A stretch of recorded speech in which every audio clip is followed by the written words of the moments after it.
Coucou, on se retrouve aujourd'hui pour une nouvelle vidéo qui sera mes produits terminés du mois de mars et j'en ai pas mal. Il y a certains que vous avez du coup déjà vu si vous avez regardé ma précédente vidéo Project Pan, puisque du coup je la tourne et je la poste avant pour pas vous spoiler les avancées, notamment les produits terminés du Project Pan. Donc je vous les représenterai aussi aujourd'hui, mais avec d'autres produits. On va commencer par les masques, puisque comme tous les mois, j'en ai terminé 4. J'ai déjà terminé le Garnier Skin Active, le AHA BHA Col Charbon.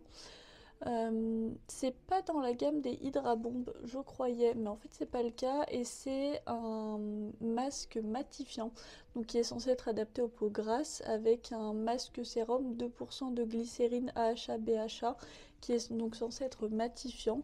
J'ai bien aimé, je me souviens qu'il était pas mal imbibé, donc ça j'ai trouvé ça plutôt cool parce que même après j'aime bien justement la sensation de faire pénétrer le produit dans la peau. J'en profite à ce moment-là pour faire un peu de yoga du visage. Je sais honnêtement pas si ça fonctionne, mais on tente et tant que je tente pas, je peux pas savoir si ça fonctionne. En tout cas, j'ai bien aimé. J'ai pas vu de résultats particuliers sur la matité de ma peau, mais de toute façon, c'est pas en un produit qu'on utilise en une fois qu'on peut réellement voir des résultats sur du long terme. J'ai également terminé un masque de APLB donc qui vient de chez YesStyle. J'en avais acheté un lot de 10, donc j'en utilise un tous les mois à peu près. C'est un masque en tissu à la glutathione et au niacinamide. Je sais pas trop quoi en penser en soi, je l'aime bien parce que le masque est assez fin comparé à d'autres, mais ça veut pas dire qu'il est fragile, il est quand même bien rigide, on peut pas le... Enfin il se casse pas non plus, mais il est plutôt fin donc j'arrive bien à le poser notamment sur mon visage et à ce qu'il ne glisse pas surtout. Mais je peux pas dire que je vois réellement d'effet particulier. J'ai la peau hydratée, oui, mais comme honnêtement la plupart des masques en tissu que j'utilise du moment qu'ils sont bien imbibés. Et en parlant justement de masques pas très imbibés, de chez Carrefour Soft, j'avais acheté le Detox Face Mask au charbon. Donc c'était un masque tissu visage purifiant au charbon, honnêtement. Euh, Peut-être qu'il était efficace, mais comme je vous ai dit, il n'était pas très imbibé. Je sais qu'il n'était pas vieux parce que c'est moi qui l'ai acheté et c'était il n'y a pas très longtemps, donc ça peut pas être parce qu'il était trop vieux. Il n'était pas ouvert non plus, c'est des formats individuels, je l'aurais vu s'il était ouvert. Mais du coup, bah oui, ok, je l'ai mis sur mon visage, mais assez rapidement, il n'y avait plus rien. Il y avait pas du sérum partout, enfin pas du produit partout. Donc j'étais un petit peu déçue par rapport à ça. Donc il y avait peut-être des effets, mais de toute façon, il n'y avait pas assez de produits pour que je le voie. Le dernier masque que j'ai pu faire, c'est un masque de chez Sense, le Face Sheet Mask Hydro Shock, donc qui est rafraîchissant et hydratant. Il est à l'acide hyaluronique, à la vitamine B5 et à la menthe. J'ai pas vraiment senti la menthe, enfin il n'y avait pas d'odeur particulière. En tout cas, je l'ai bien aimé. La plupart de mes masques, surtout en tissu, je les utilise parce qu'ils sont hydratants. Pour le coup, celui-ci, il faisait bien le boulot, il avait rien d'incroyable, mais j'avais la peau hydratée à la fin. Je vais continuer avec les produits que j'ai terminés enfin qui sont du Project Pan et que j'ai terminé puisque en soi j'ai pas trop envie de trop répéter, je vais surtout essayer de pas redire la même chose. Mais donc j'ai terminé la Fat Oil de chez NYX en teinte Sprinkle Sprinkle qui est donc complètement terminée. Comme j'ai déjà pu vous le dire avec d'autres Fat Oil, la couleur je l'aimais beaucoup, c'était quelque chose que je mettais quasi quotidiennement en combo lèvres dès que je voulais quelque chose de nude un peu rosé. Mais par contre le stopper il est beaucoup trop serré et du coup quand vous sortez l'embout vous avez juste du produit au bout au bout du pinceau et c'est vraiment pas ce qu'on cherche. Enfin là vous pouvez voir, vous en voyez un petit peu. Je pense que c'est parce que ça fait un petit moment que je m'en suis pas servi. Mais du coup, en fait, sur les côtés, il n'y a rien. Et c'est dommage parce que l'embout est vraiment gros et c'est le genre d'embout justement que j'aime bien. Donc c'est dommage. J'ai également terminé mon baume à lèvres de chez Dini Makeup. C'était le soin brillant et intensif. Donc le baume à lèvres nourrissant qui est donc complètement terminé. Honnêtement, c'était un labello. C'est juste que c'est pas la même marque, mais en soi vraiment. C'était un labello au niveau du rendu et de ce qu'il pouvait faire, c'est la même chose. Après, c'était un bon baume à lèvres. Il a rien d'incroyable, mais après, je ne demande pas plus que ce qu'il fait. J'ai également terminé l'ombre à paupières de chez Talika, l'ombre crème à paupières liftante. Donc c'était vraiment une texture crème pour le coup. J'ai bien aimé l'utiliser. Après, elle n'était pas incroyable parce qu'elle est pas métallique, elle est uniquement scintillante. Et donc du coup, c'est pas forcément ce que j'utilise le plus. Euh, C'était facile à utiliser quand je voulais me faire des make-up rapides un petit peu pour tous les jours, mais ça va être aussi simple en réalité d'ouvrir une de mes palettes, de prendre un fard très lumineux, de le mettre sur ma paupière mobile, un creux de paupière mat et puis c'est tout. Donc je rachèterai pas d'autres ombres à paupières de cette marque-ci. Je sais déjà pas s'ils en font. Là déjà j'ai pas de nom de fard. Donc peut-être qu'ils en ont qu'une. En tout cas je vais pas forcément aller me renseigner plus que ça sur les ombres à paupières de chez Talika. Mais après j'ai bien aimé l'utiliser. Elle s'est terminée quand même plutôt rapidement, mais elle était sympa.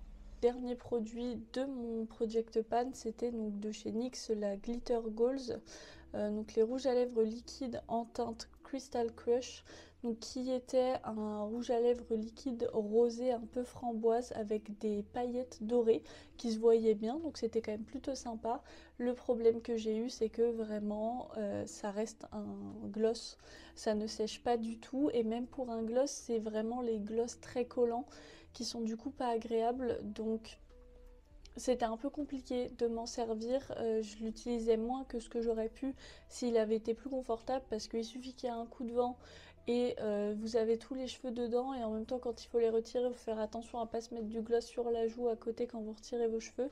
Donc c'était pas agréable par rapport à ça et c'est vraiment dommage parce que la couleur était très jolie. J'ai terminé une brume pour le visage de chez Lacura, une brume à la rose formulée à partir d'huile d'églantier. Je sais pas exactement ce que c'est censé faire. Il avait été il y a quelques temps dans mon Project Pan, donc vous voyez un petit peu les résidus. C'est pas vraiment une brume que j'aime, mais j'en ai beaucoup. Je crois qu'il m'en reste 3. Et elle se termine pas très vite, même si je l'utilise à chaque fois que je me maquille, avant et après. Et en fait, elle fait pas grand chose. Après, j'ai jamais réellement eu une brume qui faisait un réel effet sur mon visage. En tout cas, le spray est sympa. Il était quand même plutôt agréable. C'est pas quelque chose, sauf à la toute fin, mais c'est pas quelque chose qui va vous pchiter quelque chose d'ultra fort. La brume est quand même plutôt agréable, mais sinon, par contre, elle a aucun effet. J'ai aussi terminé un shampoing de chez Le Petit Marseillais. Il est équilibrant et purifiant sans silicone, donc c'est pour les cheveux gras, qui est censé équilibrer le pH. Donc il était à la poudre d'argile blanche. J'aime bien les shampoings de chez Le Petit Marseillais. Après, j'ai pas vu d'effet particulier sur le fait que j'ai les cheveux gras. Ils n'ont pas régressé moins vite, mais ils n'ont pas régressé plus vite non plus. Donc ce qui est déjà bien. Mais après, franchement, était plutôt bien. Les shampoings Le Petit Marseillais, je suis jamais vraiment déçue. Même ceux qui sont pas adaptés précisément aux cheveux gras, ils sont toujours bien. En soi, moi, je veux juste qu'il me nettoie les cheveux et il le fait très bien. J'ai également terminé donc des petits échantillons déjà de chez Sephora, enfin non du coup de chez Gucci. J'avais le Flora donc que j'ai terminé. Je l'ai bien aimé. C'est pas mon préféré dans la gamme, mais par contre il était plutôt bien. C'était une odeur assez douce, assez florale du coup, mais un petit peu sucrée. J'ai bien aimé, je pourrais, s'il faut être amenée à le racheter ou si j'ai d'autres échantillons, je serais très contente. Mais par contre, c'est pas mon préféré. J'ai aussi terminé Si de chez Giorgio Armani, donc l'eau de parfum. Je suis très très fan de toute la gamme des Si de chez Armani. Mon préféré, c'est le Si Passionné, donc vraiment la bouteille rouge que j'aime beaucoup. Il est fort, oui, mais je trouve pas ça trop non plus. Il y a des fois où je peux trouver les parfums un peu trop entêtants. C'est pas le cas avec avec ceci, avec cette gamme-ci. Donc j'étais très contente d'avoir un nouveau si à tester. Enfin, je le connaissais déjà, mais j'étais contente de l'utiliser, de le réutiliser. Donc je sais qu'à terme, je pourrais potentiellement être amenée à acheter, je pense, le si passionné. Mais de toute manière, toute la gamme des si, je la trouve très bien. Le dernier échantillon que j'ai pu utiliser, c'est une crème contour des yeux dans la marque Laboratoire de Biarritz. Donc je sais que c'est une marque française, je crois que c'est en Bretagne, enfin que les laboratoires sont en Bretagne. Donc c'était la crème contour des yeux revitalisante Hydra Protect Plus, anti-pollution et anti-lumière bleue, capitale jeunesse préservée. J'ai pas vraiment vu d'effet. Après, elle était agréable à utiliser parce qu'elle était assez fluide. C'était pas une crème contour des yeux ultra épaisse et nourrissante que j'aime, enfin j'aime moins ce genre de contour des yeux parce que je trouve ça plus compliqué à utiliser et à appliquer, c'est moins intuitif.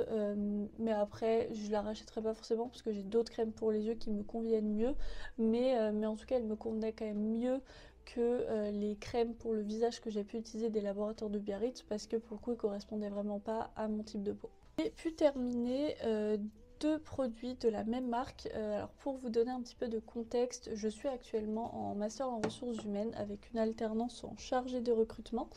Euh, mais à côté de ça, j'ai une deuxième activité qui consiste en fait à tout simplement aider les femmes à se sentir, ou les hommes à se sentir mieux dans leur peau, puisque j'ai travaillé donc dans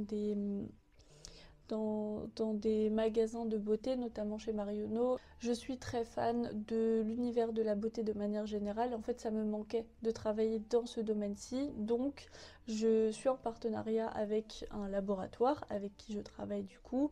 Et je fais des prestations où, suite à des appels en fait avec les personnes, on regarde ce que la personne recherche, ce qu'elle veut, et par la suite, moi du coup, je lui propose des produits adaptés.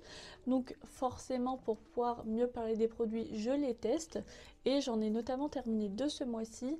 J'ai terminé un gel nettoyant dans la gamme Nutricentials, qui était donc le gel nettoyant adapté aux peaux sensibles, si je me souviens bien. Après, je pense qu'il peut convenir à peu près tout le monde. Mais je l'ai bien aimé. Je l'ai plus aimé d'ailleurs que l'autre que je vais vous présenter après. Pas juste parce que je travaille pour la marque. Enfin, mon avis reste objectif quand même. Si j'aime pas un produit, je le propose juste pas à mes clientes. Mais bref, en fait, je l'ai bien aimé parce que j'ai trouvé assez épais pour un gel nettoyant. Donc du coup, il moussait bien. Alors je sais que le fait que le produit mousse ne veut rien dire sur son efficacité, mais sur l'application, du coup, c'était plus facile. Ça me coulait moins sur les bras, ça restait bien sur mon visage. Et après, quand j'étais avec ma brosse nettoyante, du coup, j'avais l'impression que ça désincrustait mieux. Donc j'ai été très contente de tester ce gel-ci. Il y a 150 millilitres, mais pour le coup, il m'a duré vraiment longtemps parce qu'il n'y a pas besoin de beaucoup, justement parce qu'il mousse bien. Donc l'autre produit que j'ai pu tester donc de la marque, c'est le AgeLock Boost Activating Serum. Donc c'est un sérum que j'utilise en combo avec une technologie particulière, puisque la marque en fait développe plusieurs produits, enfin plusieurs technologies et plusieurs appareils qui vont combiner au bon produit, booster leur efficacité. Et donc là pour le coup c'est un produit que j'ai bien aimé. Ce sérum-ci il est adapté à pas mal de types de peau différents. En fonction de ce que vous recherchez, il peut être liftant, réduire un petit peu tout ce qui est rides et ridules. Moi c'est pas ce que je cherchais. Donc du coup j'ai pas vu de résultat par rapport à ça, mais en même temps j'ai 24 ans donc je n'ai pas de rides et de ridules. Surtout que j'ai, je le sais, le visage pas hyper expressif. Donc le seul avantage c'est que du coup je n'ai pas vraiment même de petites ridules d'expression, parce qu'elles se forment pas à force de... parce que toutes les ridules d'expression se forment à force de bouger le visage et de faire toujours les mêmes gestes. Je les ai pas, donc c'est l'avantage. En tout cas, je l'ai quand même bien aimé. Moi pour le coup, c'était plus pour la texture de ma peau, les pores et les imperfections. Donc j'ai vu quand même un vrai effet sur les pores, que j'ai toujours apparent, mais parce que ça c'est normal. Mais ils sont beaucoup moins apparents qu'avant et j'ai surtout assez peu de problèmes de peau. Bon là, je vous dis ça, c'est un peu le mauvais exemple, mais en même temps on est sur la mauvaise semaine du mois. Mais sinon, en fait, de manière générale, je n'ai plus de grosses imperfections comme je pouvais avoir. Et je pense que vraiment c'est dû à ça, combiné aussi au produit qui va stimuler la circulation sanguine en même temps.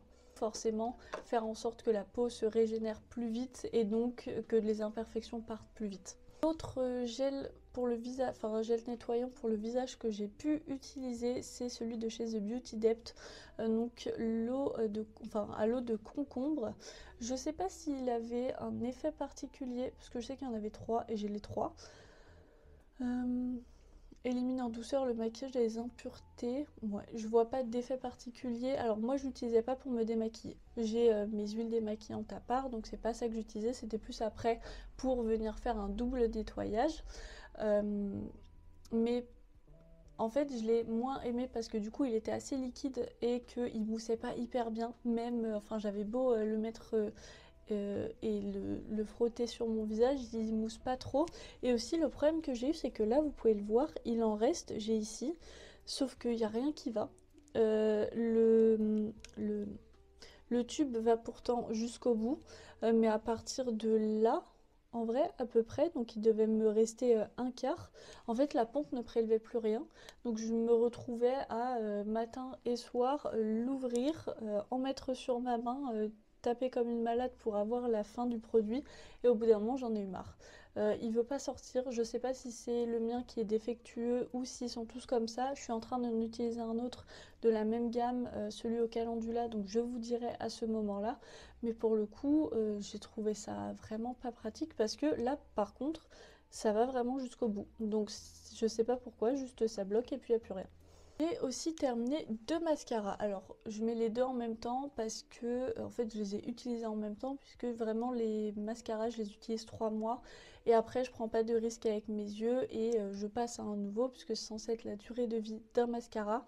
Euh, je peux me permettre de le faire parce que mes mascaras sont vraiment ouverts à partir du moment où je les utilise, pas avant. Je vérifie même pas la brosse et tout, pas celui que j'ai acheté. Donc j'ai utilisé ces deux-ci, j'en ai pas utilisé qu'un, mais simplement parce que celui-ci, donc le Maybelline, c'est un waterproof, donc c'est le Lash Sensationnel Full Fan Effect, donc en version waterproof. Voici comment se présente la brosse, donc après vous pouvez voir qu'il n'y a plus grand chose sur la brosse. J'aimais bien la brosse, franchement je suis plutôt contente. Il me déployait bien les cils, j'avais pas de paquet. Au niveau de la longueur, le volume, pas trop forcément.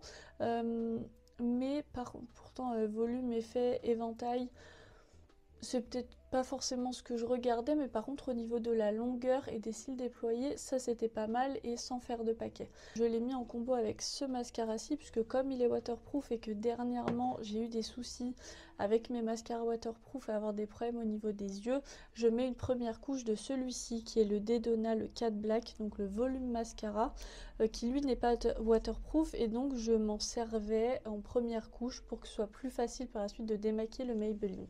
Donc voici la brosse de celui-ci. Par contre, celui-ci, je l'ai pas du tout aimé. Ce qui est dommage parce que j'en ai d'autres. Je crois que j'en ai deux autres. En fait, il est très bien en première couche parce que je vais venir mettre celui-ci par la suite, mais jamais je pourrais l'utiliser tout seul parce que vraiment, il est... En fait, il fait pas grand-chose. Il va rajouter un petit peu de longueur, mais à peine. Mais en fait, il va surtout vous noircir les cils. Je pense que c'est le type de brosse aussi qui n'est pas adapté à ce que moi je recherche. Je préfère de manière générale les brosses en silicone que les brosses en poil parce que je trouve que les brosses en poil ne me prennent pas bien les cils et que du coup je mets moins de produits et que le produit fonctionne moins bien. Donc peut-être que si vous c'est le genre de brosse que vous aimez bien, il fonctionnera mieux. Moi c'est pas vraiment quelque chose que j'ai apprécié, mais par contre du coup en première couche il faisait très bien le job. J'ai également terminé une base de chez Benefit, la The Professional Matte Primer, donc qui était censée être là pour contrôler les brillances. J'ai vu un petit effet quand même, alors elle n'est pas révolutionnaire, mais je n'ai toujours pas trouvé de produit révolutionnaire pour mon teint glowy, ça se voit déjà là encore. J'ai bien aimé son rendu, elle contrôlait quand même mes brillances. Je brillais un peu plus tard et puis surtout à la fin de la journée je brillais moins que quand j'avais d'autres bases qui fonctionnaient pas ou que j'ai rien du tout. Il y a vraiment des jours où je suis luisante alors que quand j'avais cette base-ci c'était pas le cas. J'ai bien aimé la texture, elle était assez liquide, mais en fait au fur et à mesure qu'on la travaillait sur le visage, elle se transformait en une espèce de texture un peu plus siliconée. Pourtant je crois pas qu'il y ait du silicone dedans.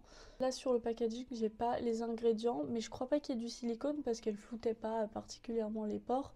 Euh, mais par contre, vraiment, une fois sur le visage, j'avais cet effet où quand j'appliquais après mes produits par-dessus, je sentais que j'avais quelque chose entre ma peau et le maquillage que je mettais. Mais du coup, j'ai bien aimé.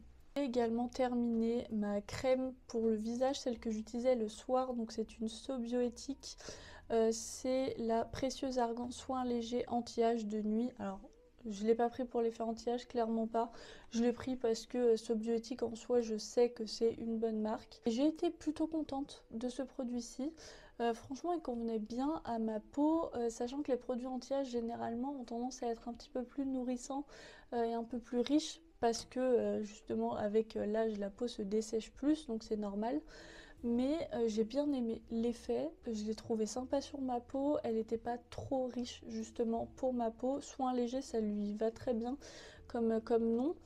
Mais franchement, pour des crèmes assez petit prix, je pense que je pourrais être amenée à la racheter. Il me semble que j'en ai d'autres de Sobiotique, mais pas forcément pour la nuit. Je vais être très contente de les utiliser. Et voilà, j'en ai maintenant terminé avec cette vidéo, j'espère qu'elle vous aura plu. N'hésitez pas à laisser un commentaire avec vous, peut-être vos produits terminés, peut-être votre top et votre flop de vos produits terminés. N'hésitez pas aussi à vous abonner et à activer la petite cloche de notification pour ne rien louper mes prochaines vidéos. Je vous mettrai mes réseaux sociaux en barre d'infos, donc Instagram et TikTok si vous voulez aller me suivre un petit peu plus quotidiennement. Moi en attendant, je vous fais plein d'énormes bisous et je vous souhaite une bonne journée.